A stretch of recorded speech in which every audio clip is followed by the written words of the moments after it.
para la reflexión en la palabra. No deje de darle la gloria a Dios en esta mañana. Toda la gloria sea de Él para siempre. Gloria a su santo nombre. Joel 2:28, 29. Y después de esto, es la palabra de Jehová, derramaré de mi espíritu sobre toda carne, y profetizarán vuestros hijos y vuestras hijas. Vuestros ancianos soñarán sueños y vuestros jóvenes verán visiones. Y también sobre los siervos y sobre las siervas derramaré mi espíritu en aquellos días. Padre, por favor, danos la riqueza de tu palabra en el nombre bendito de Jesús. Amén. Tomen sus lugares, amados hermanos.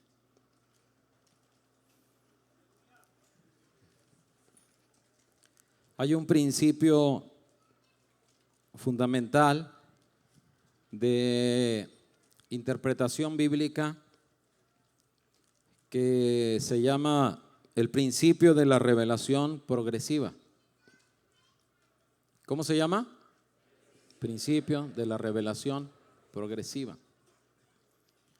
La tesis dice que Dios no se revela de manera repentina ni total a nadie en la humanidad, sino que la revelación de Dios tiene un plan y tiene un progreso en la historia. Va manifestando su conocimiento parcialmente y de manera creciente. Siempre es superior la revelación que da a la que ha dado antes. Y en la historia nosotros lo encontramos que primero revela sus obras, como dice Pablo, porque las cosas invisibles de Él, su eterno poder y deidad, se hacen claramente visibles a partir de las cosas hechas. Después empieza a revelar sus atributos, empieza a revelar su personalidad, su justicia, su bondad, su misericordia, sus luces, sus perfecciones. Y luego se manifiesta a través de personas importantes como los patriarcas y los sacerdotes que salían en aquellos tiempos.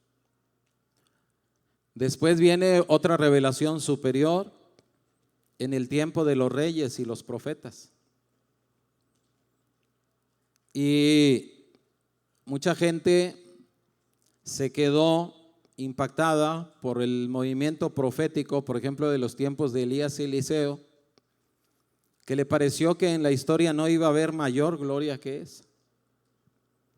Pero el escritor a los Hebreos señala bien la revelación progresiva cuando dice que Dios, habiendo hablado muchas veces, de muchas maneras, en otro tiempo a nuestros padres por los profetas, ahora en los postreros días nos ha hablado por el Hijo, a quien constituyó heredero de todo y por quien asimismo hizo el universo, el cual, siendo el resplandor de su gloria y la imagen misma de su sustancia, y quien sustenta todas las cosas con la palabra de su poder, fue hecho más sublime que todos los cielos, y que Dios le dio un trato diferente a todos los ángeles, porque Él era su Hijo, engendrado por el mismo Padre.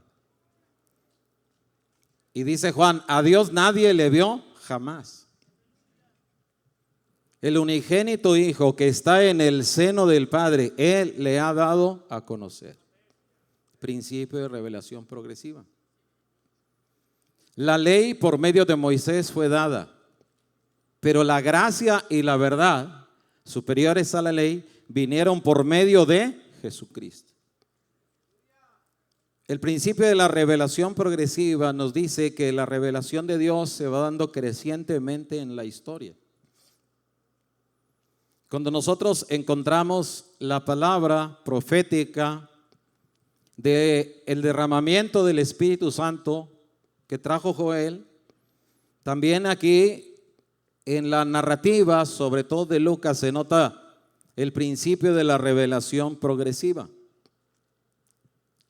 La profecía de Joel creó una expectativa impresionante en su generación y en las generaciones sucedentes. La gente empezó a visionar, a soñar, a imaginar el día en que Dios derramaría su Espíritu Santo sobre toda carne. Y empezó a imaginar a sus hijos profetizando, a sus hijas profetizando, a los ancianos publicando sus sueños y a los jóvenes anunciando las visiones que del Espíritu Santo les venían.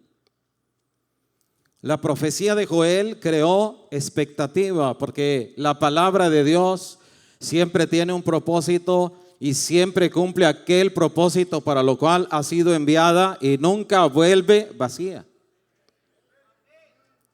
Y el discurso profético de un pastor, de un evangelista, de un maestro, de un líder, crea expectativa. Y nosotros debemos tener la convicción de que cada vez que hablamos la palabra del Señor, en el nombre del Señor, el Espíritu Santo va a tomar esa palabra y va a mover algo profético en la gente, porque crea expectativa. La gente cree lo que se le predica. Porque la fe viene por el oír y el oír por la palabra del Señor.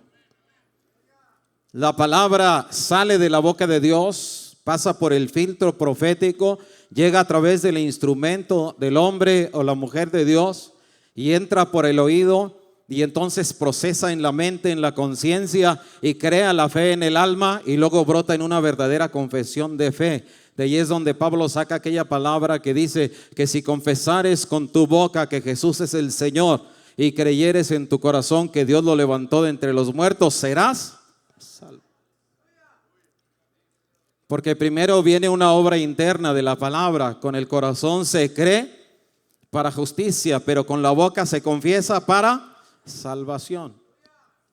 El discurso crea expectativa, crea anhelo y luego tiene un resultado de salvación, de beneficio en el proyecto salvífico de Dios para la humanidad. Inicia todo con una profecía que anuncia la venida de la bendición cuando parece que no hay esperanza para la nación. Joel está profetizando a siglos de distancia del cumplimiento de esa palabra que él estaba dando. Era un futuro lejano todavía lo que marcaba en el proyecto de Dios para el cumplimiento de la palabra dicha por el profeta Joel. Y parecía que los tiempos y las sazones y la mudanza de los reinos hacía más lejano su cumplimiento. Porque viene luego el problema de los asirios, de los babilonios, de los medos y persas. Y luego viene el dominio griego y se asuela el templo y la gente se va a las montañas a esconderse. Y luego viene el dominio romano y el dominio romano convierte a Israel, a Judá, a Jerusalén en un lugar donde los impíos han venido a poner vergüenza y los hijos de Israel están sufriendo. Pero en medio de la tragedia, del sufrimiento, la palabra de Joel sigue retumbando en los oídos y en los corazones. Y hay ancianos y padres que sueñan con ver un día a sus hijos y a sus nietos dominados por la lluvia del Espíritu Santo de Dios en un derramamiento especial. Se provoca un anhelo con la palabra del Señor. Y ese anhelo hace que las generaciones sueñen con un mover profético universal que sobrepasa a la realidad que están viviendo, porque ellos viven en la realidad físicamente, pero ellos viven en una realidad divina superior espiritualmente, porque tienen una promesa de Dios y sueñan con la fidelidad de Dios que un día va a cumplir esa promesa. Y despierta en ellos el deseo de la abundancia espiritual que Dios ha prometido y no renuncian a esa palabra. No renuncian a lo que Dios les dijo. Ellos están esperando un momento en el que Dios cumpla sus propósitos. Pero luego de la profecía lejana aparece un cumplimiento creciente que va saliendo como una pequeña luz de aurora, pero que va aumentando hasta que el día perfecto llega y amanece en el día de Pentecostés. Y gracias a Dios que tenemos la pluma inspirada del doctor Lucas, porque Lucas es uno de los que sueñan con la profecía de Joel en su cumplimiento.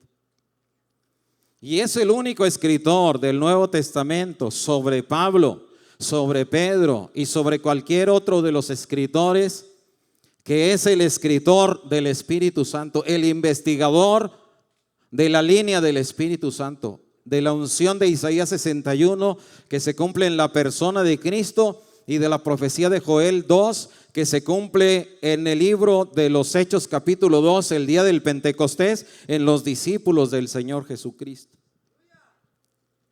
Y Lucas tiene la academia, tiene la inspiración, tiene el seso, tiene la agudeza, la capacidad de investigación para redactarnos cómo se va cumpliendo esa promesa, no de golpe en Pentecostés, sino que vienen preámbulos del cumplimiento que nutren la esperanza y alimentan el énfasis en la experiencia y el testimonio de que Dios efectivamente va a cumplir sus promesas. Y tenemos que seguir la mente de Lucas y tenemos que seguir los pasos que nos va marcando la pluma de Lucas y las indicaciones para encontrar la fidelidad de Dios y para creer para nuestro tiempo que la gloria postrera de nuestra iglesia será mayor que la primera, y que vienen tiempos más gloriosos de lo que hasta ahora se ha visto, porque así lo dice el principio de la revelación progresiva. La gloria postrera de esta casa será mayor que la primera. Lucas es el teólogo de la experiencia y del testimonio. Es el teólogo del Espíritu. Nadie menciona tantas veces el concepto del Espíritu, del bautismo en el Espíritu, de la llenura del Espíritu, de la promesa del Espíritu como Lucas. Nadie le da seguimiento al proceso de una invasión del Espíritu que comienza un día en un espacio limitado con una persona de edad avanzada, pero un día de repente ya cae la gloria en dimensiones que podemos llamar universales. Dicen los teólogos cesacionistas que creen que ya no hay milagros, ni don, ni lenguas, ni maravillas, ni bautismo en el Espíritu Santo como en el día del Pentecostés, que Lucas no es teólogo, porque cuenta experiencias y testimonios, pero que no tiene la intención de enseñar. Y nos acusan a nosotros de pentecostales porque dice que nosotros sometemos la palabra a la experiencia y al testimonio. Pero no es así, es al revés. Nosotros tenemos bien definido el principio de que la Biblia es la palabra de Dios, inspirada, inerrable e infalible. Y que es norma infalible de fe y conducta superior a la razón y a la conciencia. Que lo que dice la Biblia así es. Y no sometemos la Biblia ni la interpretamos de acuerdo a nuestra experiencia, no. Pero nosotros pugnamos por la experiencia sobre el fundamento bíblico. ¿Qué es lo que hace Lucas? Lucas lo que está diciendo es, aquella profecía se cumple aquí y aquí y aquí, y estos son los testimonios y las maravillas que Dios hizo, y desde aquí podemos comenzar a hablar del derramamiento del Espíritu Santo que en el día del Pentecostés se inaugura de forma universal. Lucas le sigue la pista a ese mover y encuentra primero manifestaciones angélicas maravillosas, superlativas. Porque no era cualquier ángel el que estaba apareciendo aquí. Era el ángel mensajero exclusivo de los amados de Jehová que apareció a Daniel, el ángel Gabriel. Y que ese día que al viejo Zacarías, cuya esposa Elizabeth era estéril y los dos ya muy avanzados de edad, y que no podían tener hijos, pero no dejaban de orar por un milagro de Dios en sus vidas. Cuando le toca en turno entrar a ofrecer el incienso, y él empieza a aprender a quemar el incienso y se llena de perfume la casa, un humo especial que dejaba una fragancia gloriosa. De repente, entre toda esa humareda y esa fragancia, ve a una persona allá adentro, y Zacarías siente temor porque nadie debía entrar más que el sacerdote que iba a ofrecer el incienso, y alguien se había metido allí y Zacarías sintió temor allí. Pero el ángel Gabriel le dice: yo soy Gabriel, no temas, estoy aquí para decirte que tu oración ha sido oída y que tu mujer, que es estéril, va a tener un hijo, y que no va a ser cualquier hijo. El hijo que vas a tener se va a llamar Juan, y este vendrá en el espíritu y en el poder de Elías, espíritu profético 100%. Y va a hacer que la nación de Israel se vuelque a Jehová y va a preparar el camino al Señor. Y Zacarías dice: pero ¿cómo será esto? No tenemos posibilidad. Y le dice: para que entiendas, voy a hacer un milagro en ti. Te vas a quedar mudo hasta que esta palabra se cumpla. Y entonces toda la gente está esperando afuera la indicación del sacerdote que salga a promover la alabanza en la gente que está esperando a la hora de la oración. Pero sale un sacerdote mudo que solo con señas les dice que no puede hablar, pero que allá adentro hay alguien diferente y que viene algo, y la gente empieza a alimentar, a nutrir la expectativa de que algo grande va a pasar, porque ese viejo es estéril y su esposa también de edad avanzada, y ahora no puede hablar porque algo lo tocó allá adentro en la casa, en el santuario. Como había dicho Joel, y los sacerdotes de la casa de Dios, entre el altar y el santuario, ahí va a comenzar todo. Y así comenzó. Lucas le va siguiendo la pista allí. Cuando sale de la oración, entonces va con Elizabeth. Y cuando Elizabeth queda encinta, viene la gente y está la expectativa de lo que va a suceder. Eran viejos queridos, amados, ministros del Señor, ungidos, y la gente los quería. Y cuando comienzan a llevar al niño entre los brazos, le llaman con el nombre de su padre, Zacarías Jr., el pequeño Zacarías. Y dice la mamá: no se llama así. Entonces, ¿cómo se va a llamar? Y el mudo pide una tabla y comienza a escribir: se llamará Juan, porque así le fue puesto por el ángel de Dios. Y cuando él empieza a escribir, viene la unción del Espíritu Santo, su lengua se suelta y empieza a profetizar a Israel, a la nación entera, porque viene el Señor y delante de él ha enviado a su precursor. Y luego voltea a su niño y le dice: y tú, niño pequeño, y tú eres siervo del Altísimo, y así serás llamado, y harás volver el corazón de los hijos de Israel. Y aquel viejo mudo ahora no solamente es un sacerdote, es un profeta de Dios, un anciano profetizando. La gente dice: este niño va a ser algo grande. Y la gente comienza a poner los ojos en él, y Lucas le va siguiendo la pista a ese niño. Mientras que está la gestación de Juan, el ángel Gabriel es enviado a un pequeño pueblo de nombre Nazaret. ¿De Nazaret puede salir algo bueno? En Jerusalén estaba Zacarías, pero la mayor gloria comenzó en Nazaret, de donde una muchacha virgen, que dicen que había muchas vírgenes esperando el nacimiento del Mesías y no se querían casar, sus padres la reservaban para que en alguna de ellas se cumpliera el propósito. Y María no tenía ese plan, ni sus padres. Ella ya estaba desposada con José. Ella ya se iba a casar, pero Dios tenía un plan para ella. Y viene otra vez el ángel Gabriel y la saluda y María se pregunta: ¿quién saluda aquí en ese lugar con tanta bendición a una mujer tan simple, tan pobre, de este bajo perfil, en esta ciudad? Y le dice: es que tú eres la elegida para que nazca el Hijo de Dios. Y vuelve a preguntar: ¿y cómo será esto? No conozco varón, todavía no me caso, todavía no consumo con José el matrimonio. Pero Lucas va siguiendo la pista del Espíritu Santo. Y el ángel Gabriel le dice: el Espíritu Santo vendrá sobre ti, y el poder del Altísimo te cubrirá envolventemente con su sombra. Por lo tanto, el santo ser que nacerá será llamado Hijo de Dios.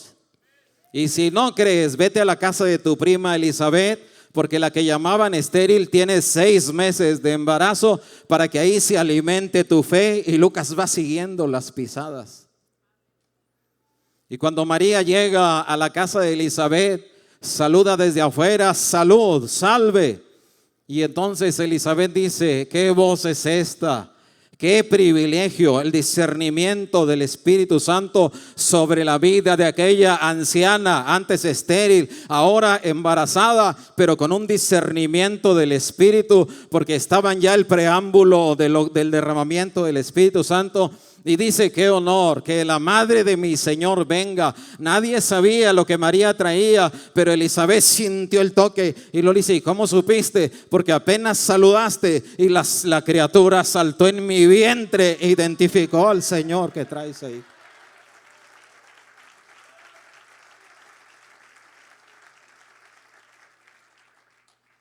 Y a Lucas le contaron que cuando María saludó, la criatura saltó en el vientre y Elizabeth fue llena del Espíritu Santo.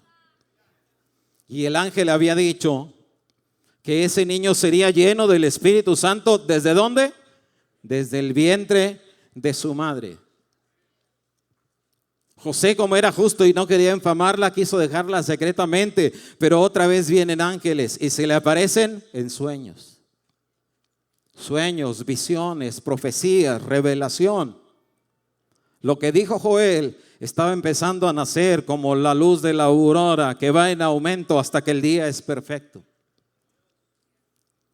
Le siguen la pisada al niño más que a Jesús, porque primero era el precursor. El principio de la revelación progresiva manda primero a los menores y luego aparece el mayor. Y buscan la pista de Juan y no lo encuentran, porque Juan se hizo adicto a la vida en el desierto. Dice la gente que es probable que sus ancianos padres hayan muerto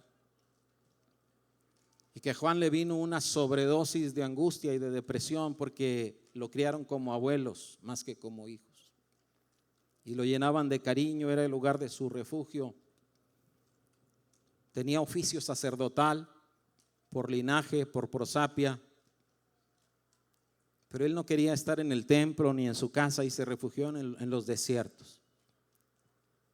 Y allá se la pasaba comiendo chapulines, langostas, insectos permitidos, miel silvestre, lo que encontraba.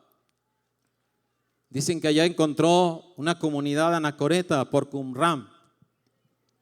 Y era una comunidad de gente que se dedicaba al ayuno y a la oración, a la copia de las escrituras, a la enseñanza rabínica y a la espera del Mesías.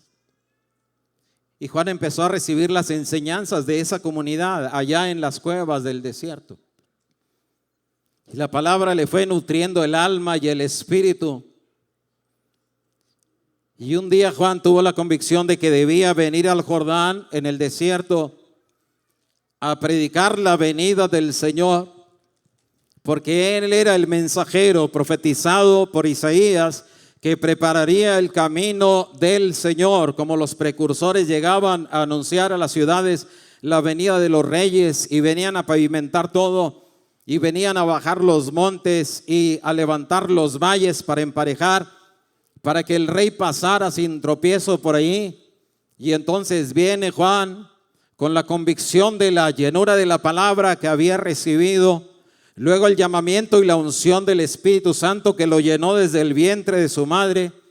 Y un día Lucas dice, y lo ubica en el tiempo y en el espacio, en los días de Herodes: vino palabra de Jehová sobre Juan, el hijo de Zacarías y Elizabeth, y tronó a los lados del Jordán diciendo: arrepentíos, porque el reino de los cielos se ha acercado. Y la gente venía a oír las profecías de Juan y se convencía con sus palabras. Se vaciaban las escuelas rabínicas, porque allá había teología sin experiencia, había palabras sin testimonio, había sermones y enseñanzas que tenían un sabor a academia glorioso, pero les faltaba la unción del Espíritu Santo de Dios, la cual Juan tenía en aquel lugar. Y toda la gente iba a Juan para escuchar la palabra. Pero Lucas va siguiendo la pista también del otro niño.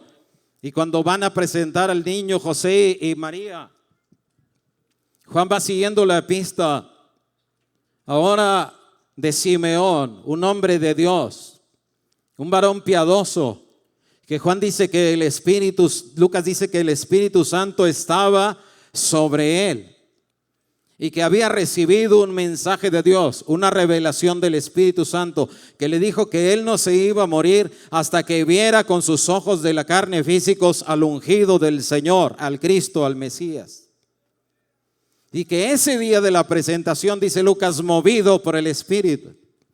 Hay gente que habla por el Espíritu y hay gente que actúa por el Espíritu y hay gente que se mueve por el Espíritu. Y este Simeón tenía los tres elementos. En ese momento siente el impulso de ir al templo y cuando llega al templo están presentando al niño Jesús y lo toma él en sus brazos y él dice: este es el ungido del Señor y ahora puedo morir en paz porque tú has cumplido tu palabra y han visto mis ojos a tu ungido. Pero Lucas sigue la pista todavía y encuentra a una mujer profetisa. Ya Lucas le llama profetisa, de nombre Ana, que tenía 7 años de casada cuando enviudó. Y desde su viudez, por 84 años, se la pasaba en oración en el altar, pidiendo la venida del Mesías y que se cumplieran las promesas de Dios para bendecir a Israel. Y ese día ella estaba orando y cuando se levanta comienza a hablar del niño a todos los que estaban allí en Jerusalén. Y la profecía comienza a fluir en Zacarías, en Elizabeth, en Simeón, en Ana, en Juan el Bautista. Viene la pista todavía siguiendo. Y ya tenemos ancianos, profetas, sacerdotes, jóvenes, obreros, carpinteros, niños en el vientre, apenas embriones que ya empiezan a sentir, a vivir, a experimentar lo que es la llenura del Espíritu Santo de Dios. Cada vez viene más cercano el cumplimiento de la profecía de Joel. Y Lucas pone énfasis en que la predicación y la enseñanza alimentan esa experiencia. Pastor, tú eres un alimentador de la esperanza. Evangelista, tú eres una persona que nutre la fe y la esperanza del pueblo. Tu discurso crea expectativa. Por eso no debemos predicar lo que querramos. Por eso no debemos andar buscando nuevas visiones o revelaciones de los nuevos profetas o apóstoles. Tenemos que ir a la palabra bendita del Señor. Seguir procesos hermenéuticos para sacar la verdad y traerla latente al pueblo y vestirlo de un ropaje homilético y de la mejor y elegante retórica que tú tengas para decirle a Dios que la palabra que Dios dijo antes tiene vigencia ahora y que cosas mayores vienen para tu iglesia. A veces tendrás que predicar un sermón duro contra el pecado, a veces reprender, a veces amonestar, pero nunca dejes a la gente en la reprensión. Después de reprender, cura, sana, bendice, diles que Dios va a curar, bendecir, restaurar y hacer cosas mayores. Tenemos que aprender el principio que Lucas nos enseña. Cuando llegues a tu casa, y veas a tu papá tomando, a tu mamá maldiciendo, a tu hijo que se peina y se viste de una manera que tú no sabes cómo se usa o que no te gusta. A lo mejor te dan ganas de reprenderlo, pero nunca se te olvide que Dios va a tratar con él a través de una palabra que cree expectativa más que una palabra que lo deprima. A veces el diablo usa esas palabras para decirle a la gente que nosotros no los amamos por cómo los tratamos. Pero si nosotros luego de herir, curamos, sanamos y les damos la esperanza y la bendición y les demostramos que los amamos sobre lo que hacen, por lo que son, y que creemos y oramos que Dios va a hacer algo grande, vamos a ver cosas grandes en nuestra familia. Para Lucas es importante el énfasis en la predicación y en la enseñanza. Cuando aparece Juan, trae un mensaje de fuego, de juicio, de castigo.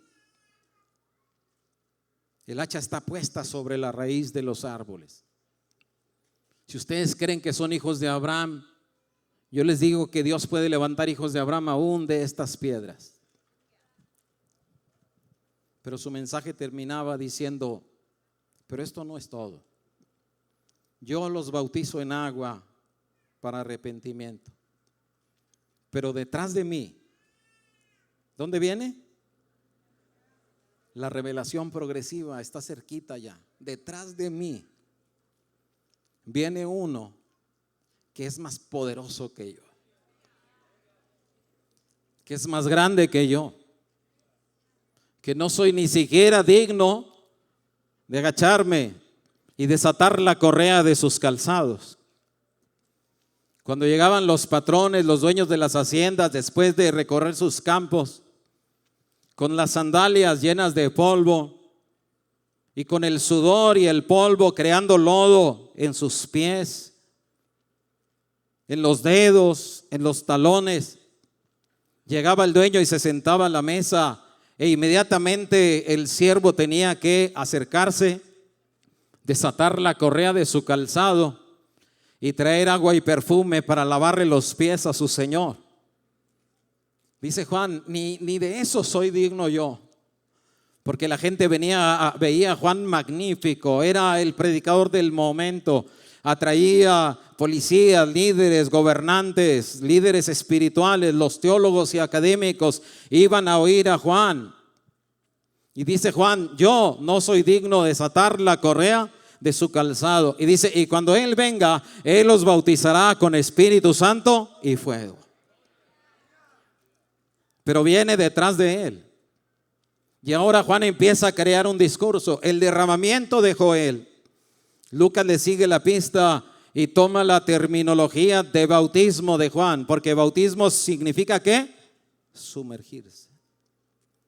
Dios envía los torrentes de lluvia y se hacen unos charcos grandes, se llenan las lagunas.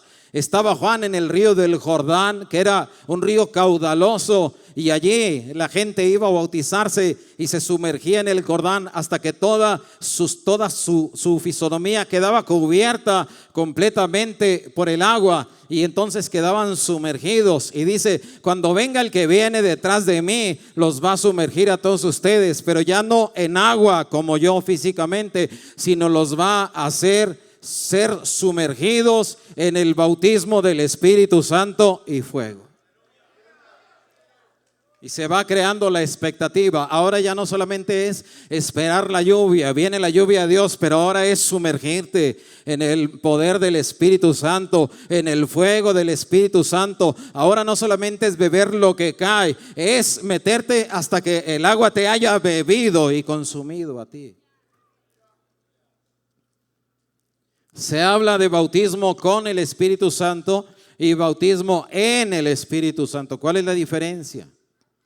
El bautismo en el Espíritu Santo es lo que queda fuera de mí, me envuelve a mí. El bautismo con el Espíritu Santo es lo que entra dentro de mí. Entonces yo soy lleno por fuera y soy lleno por dentro. Es una presencia envolvente del Espíritu Santo sobre aquel que es bautizado, de tal manera que todo tu ser, arriba, abajo, a los lados, en el interior, queda dominado completamente por el Espíritu Santo de Dios. ¿Cuántos quieren eso? Es el bautismo. El agua será cambiada por el Espíritu Santo.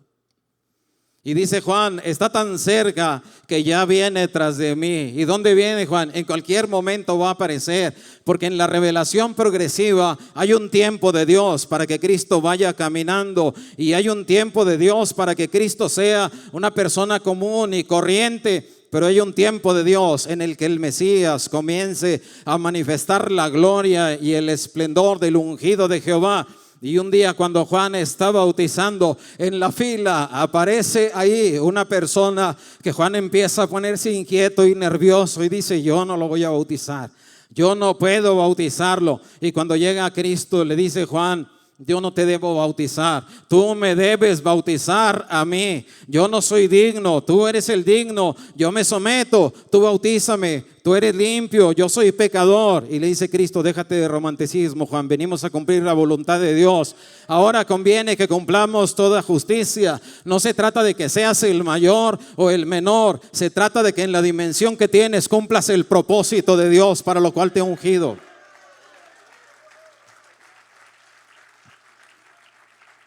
No es la posición, es el cumplimiento de la justicia de Dios. Y entonces le dice Cristo: bautízame. Y entonces Juan lo bautiza. Y cuando Juan lo bautiza, Lucas va siguiendo la pista. Y dice Lucas que cuando sale del agua, entonces se abren los cielos. ¿Qué se abre?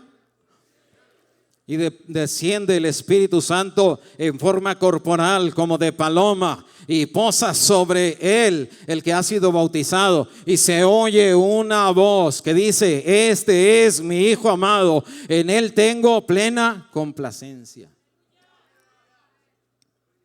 Y allí va el ungido de Dios.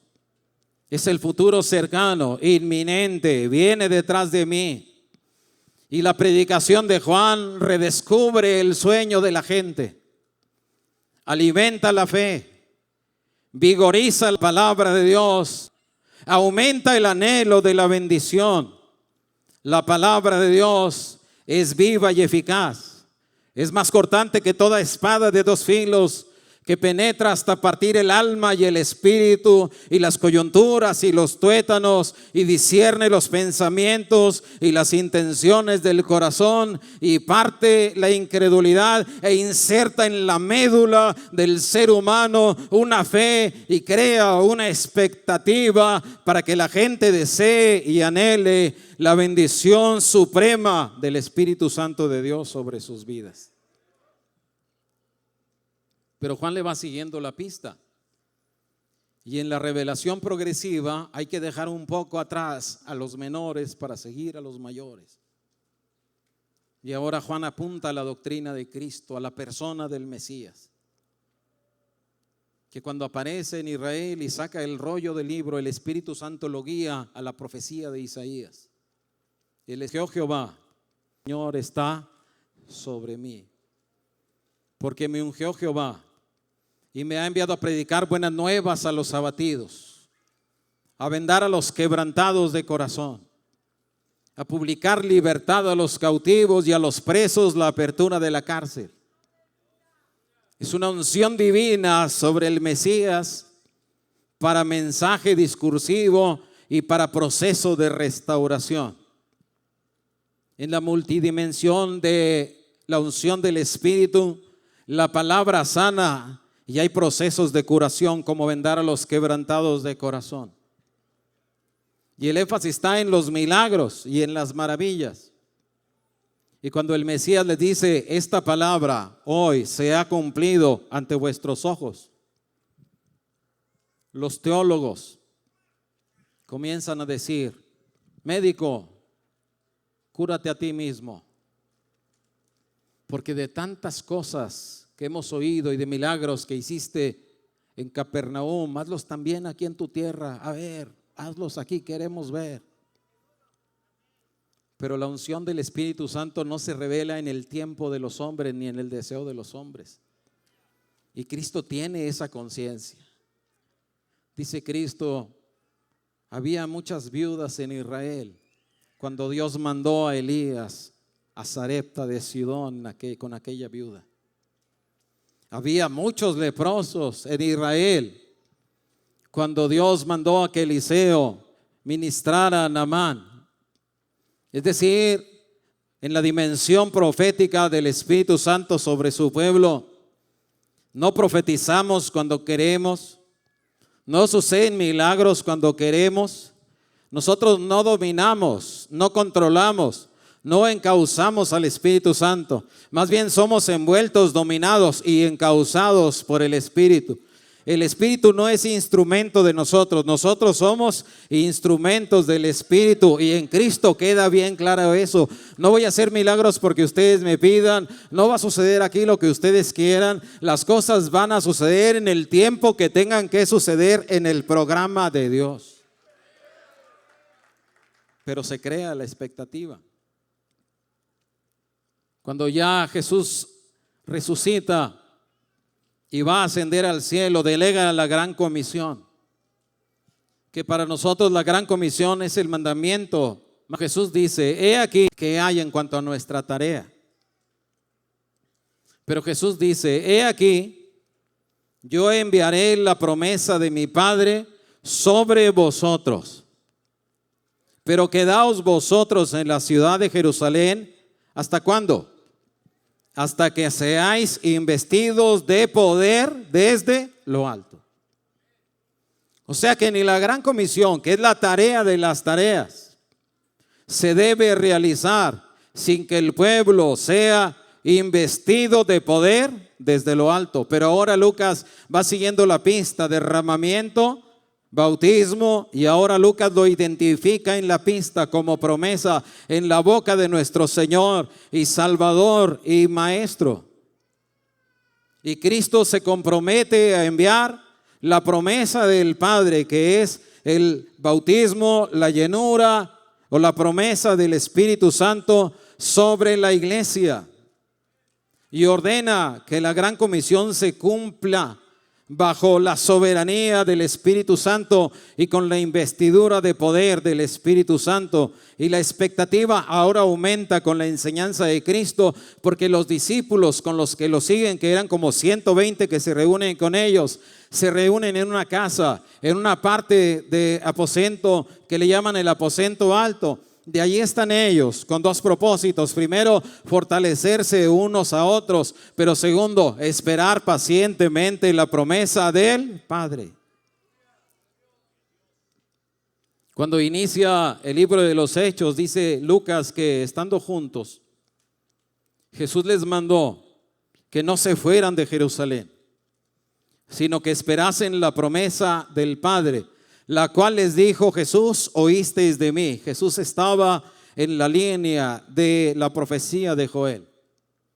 Y otra vez dice Jesús: porque Juan ciertamente bautizó con agua, mas vosotros seréis bautizados con el Espíritu Santo. Y vea la línea: dentro de no muchos días. Cuando Joel profetizó, estaba a más de 5 siglos de distancia. Cuando Juan comienza a profetizar y a predicar, estaba a 3 años de distancia el cumplimiento. Cuando Cristo les da esta palabra: pero recibiréis poder cuando haya venido sobre vosotros el Espíritu Santo, y me seréis testigos en Jerusalén, en toda Judea, en Samaria y hasta lo último de la tierra. Dice: esto pasará dentro de no muchos días. Y dice Lucas que ese mismo día, ante los ojos de los apóstoles, Jesús fue levantado hacia los cielos y recibido allá en el cielo, y lo cubrieron las nubes. Eso fue en el día 40 después de la resurrección. Y solamente 10 días después, cuando todos estaban unánimes juntos, vino del cielo un estruendo como de un viento recio, el cual soplaba y que llenó toda la casa donde estaban sentados. Y se les aparecieron lenguas como de fuego sobre cada uno de ellos, y comenzaron a hablar en otras lenguas según el Espíritu les daba que hablasen, por la llenura del Espíritu Santo que en ese momento los invadió, los sujetó, los reunió, los cubrió. Y salieron de ese lugar a donde estaba la fiesta y comenzaron a publicar las maravillas de Dios en lenguas que ni ellos conocían, porque eran galileos, pobres, de bajo perfil, de escasos recursos. poderosos, pero los ricos que venían a adorar de otras tierras, ellos se quedaban impactados y dijeron: señores, ¿qué es esto? Y entonces Pedro dijo, y Lucas lo apunta: esto es lo dicho por el profeta Joel. Y se va otra vez al origen de la inspiración, al origen del anhelo, a la creación de la expectativa, para decir que no murió la esperanza. Lo mayor empezó a suplir a lo menor. La gloria postrera empezó a superar a la gloria primera. Lo que Salomón trajo, lo que Elías trajo, no es nada para que lo que trajo el Hijo de Dios, el Verbo encarnado, el Mesías, nuestro Señor y Salvador y Maestro. Y eso es lo que nosotros queremos ahora. Póngase de pie en esta hora.